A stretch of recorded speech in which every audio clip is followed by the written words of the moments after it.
যিসকলে আমাক সন্দেহ কৰে বাংলাদেশী বুলি, যিসকলে ধন্দেজন বুলি সন্দেহ কৰে, এটা কথা কৈ দিওঁ, এই ধুবুৰী জিলা যিসকল বাসিন্দা ইয়াত আছে অবিভক্ত গোৱালপাৰা জিলাৰ, ইয়াৰ প্ৰতিজন সংখ্যালঘু ৰাইজ খিলঞ্জীয়া আৰু ইয়াৰ ভূমিপুত্ৰ হয়। আজি অসমীয়া ভাষা আমি গ্ৰহণ কৰিছো, অসমীয়া ভাষা আমি লিখিছো, অসমীয়া মাধ্যমত সেই হিমন্ত বিশ্ব শৰ্মা ডাঙৰীয়া আপুনি গুটিপাৰাত আহি চাই যাওক, গুটিপাৰা নিম্ন প্ৰাথমিক বিদ্যালয়ৰ বয়স আজি 105 বছৰ। সন্দেহজনী বুলি কব আৰু আমি মানি লওঁ, সেইটো কেতিয়াও হ'ব নোৱাৰে, সেইটো কেতিয়াও হ'ব নোৱাৰে।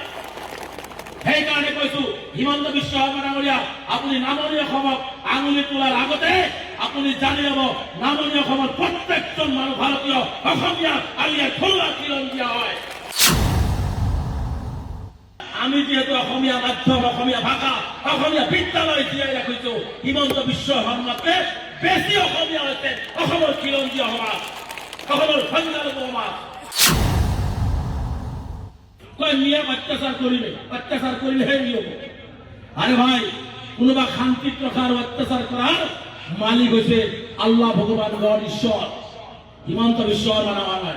আপুনি নাভাবিব যে মিয়াক কেইটামান ঘৰ ভাঙি দিছো, মিয়াক বিৰাট অশান্তি দিছো, হয় আমাক আপুনি ঘৰৰ পৰা ব্যৱহাৰ কৰিছে। আজি দুখ লাগে, আজি এই অঞ্চলত আজি আমি যুগ যুগ ধৰি আমি কৈ আছো মাটিৰ পট্টা দিব লাগে, গৰা খহনীয়া ৰোধ হ'ব লাগে।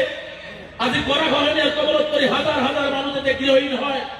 আজি নামনি অসম, মধ্য অসম, উজনি অসমত কাম কৰিব গ'লে ভাৰতীয় নাগৰিক হোৱাৰ পিছতো তেওঁলোকক বাংলাদেশী বুলি সন্দেহ কৰে।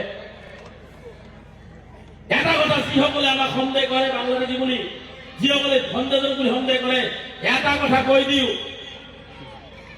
এই ধুবুৰী জিলা যিসকল বাসিন্দা ইয়াত আছে অবিভক্ত গোৱালপাৰা জিলাৰ, ইয়াৰ প্ৰতিজন সংখ্যালঘু ৰাইজ খিলঞ্জীয়া আৰু ইয়াৰ ভূমিপুত্ৰ হয়। অবিভক্ত গোৱালপাৰা জিলা অসমৰ লগত নাছিলে, আমি যুদ্ধ কৰি অসমৰ লগত অবিভক্ত গোৱালপাৰা জিলা চামিল হৈছো, হয়নে নাই? হয়নে নাই? গতিকে আমি এই ধুবুৰী জিলাৰ পৰা ভাষা আন্দোলন হৈছে,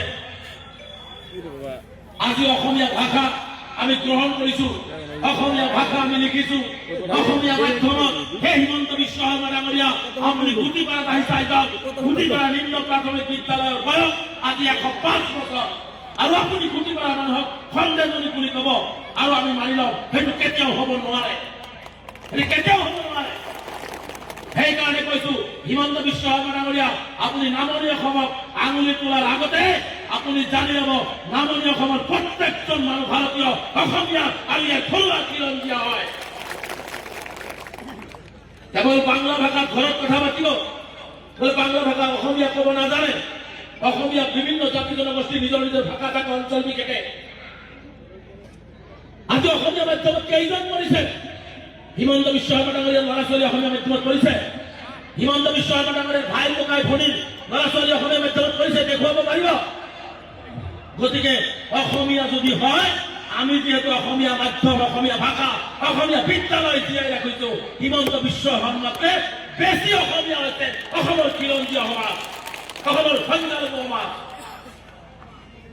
গতিকে আমাক আঙুলি তুলি লাভ নাই, আপোনাৰ পাৱাৰ আছে, আপুনি দেখুৱাই আছে। এটা কথা মনত ৰাখিব, ক্ষমতাই মূৰত ধৰিলে এদিনাখন যদি ক্ষমতা মাটিত পৰি যায়, আপুনি নাভাবিব যে অসমৰ মুখ্যমন্ত্ৰী আপোনাক মৃত্যুৰ আগদিনাখনলৈকে অসমৰ ৰাইজে দি থৈছে। আপুনি মানুহক যিদৰে অন্যায় কৰি আছে, আপুনি মানুহৰ ঘৰ যিদৰে ভাঙি আছে, আপুনি মানুহৰ পেটৰ মুখৰ ভাত যিদৰে কাঢ়ি আছে, আপুনি মানুহৰ পেটত যিদৰে গুৰ মাৰি আছে, ল'ৰা ছোৱালী শিক্ষাৰ পৰা যি বঞ্চিত কৰিছে, আজি মানুহৰ চকু পানী যি মাটিত পেলাইছে, এটা এটা চকুৰ পানীৰ হিচাপ এইখন পৃথিৱীত আপুনি ৰাজনৈতিকভাৱেও পাব আৰু আপুনি ইয়াৰ পাপৰ ফল ভোগ কৰিব লাগিব। এইটোৱেই স্পষ্ট। কিমান নিৰঞ্জ কয় নিয়ম অত্যাচাৰ কৰিলে, অত্যাচাৰ কৰিলেহে নিয়ম। আৰে ভাই, কোনোবা শান্তিত ৰখাৰ অত্যাচাৰ কৰাৰ মালিক হৈছে আল্লাহ ভগৱান গড ঈশ্বৰ, হিমন্ত বিশ্ব শৰ্মা ডাঙৰীয়া। আপুনি নাভাবিব যে মিয়াক কেইটামান ঘৰ ভাঙি দিছো, মিয়াক বিৰাট অশান্তি দিছো, হয় আমাক আপুনি ঘৰৰ পৰা ব্যৱহাৰ কৰিছে, তিৰপলৰ তলত ৰাখিছে।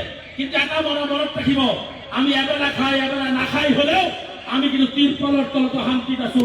কিন্তু আপুনি আপোনাৰ গাদীত বহি কিন্তু আপুনি শান্তিত শুব পৰা নাই, শান্তিত বহিব পৰা নাই, এইটো স্পষ্ট। আজি কিমান মুখ্যমন্ত্ৰী হিচাপে এনেকুৱা